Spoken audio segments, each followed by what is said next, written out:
रानि मा जागोन नोङो? आं साखौनो जागोन नोङो। आंनाव फैसायानो गैया रानि साव जानो। आं साखौनो जागोन नोङो। आं रागा जोंगोन नङाबा।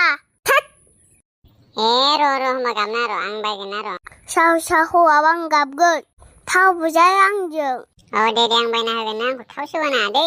आंनि रानि सना एफा मोनो आं नोंखौ। आंनि दाननो नांगौ। दाननो होगोन आं र'। ओइ वेटार साव लाबोल' थाबनो। आंनो चकलेटबो नांगौ। आं रागा जोंगोन नङाबा। चकलेट? आं 50 थाखाल' लाबोदों। बबेनि चकलेट बायना होनांगौ दे आं बिनो दा। जाम्रबायलै आं दिनै बेखौ लाबोनानै। माने गुसुंखौ माने जिराय। नोंखौ लाबोबाय नालाय गसंखानांगोन आङो। आं जिराय होनदोंना। दे र' जिरायगोन र'। थोरसि सुखानांगोन आं दिनै गोरोन्थि। आरो मा जालायखो? सावजों चकलेट जाबोखायो माथो। आंखौ सिम दोननांगौ। नाङा एफा बुरजा जाबोखाबाय नोङो। मामिनो खोन्थागोन आं दा। आंजों नङाबा बुजागोन। नोंनि बुनाया बुलाय। आं बाबाखौ खोन्थागोन।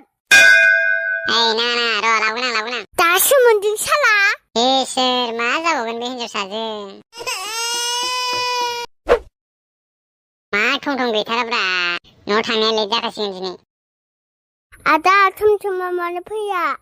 फैगोन आं नायगासिनो दं र'। सोर जाखोलै बिलाय? नुफेरिसो माथो। सेंग्रा आंखौ मानो नायदों नोङो? बिदि नङा नानि, नोंखौ आं नुफेरिखायसो नायदोंमोन। नोंसोरनि मेगना सिख्लाफोरखौल' नायखायो। नानि बिदि नङा, आं थंखौसो नेबाय दंमोन। ओइ आंनि आदाखौ मा होनदों? नोंसो आदाखौ नायदों दा?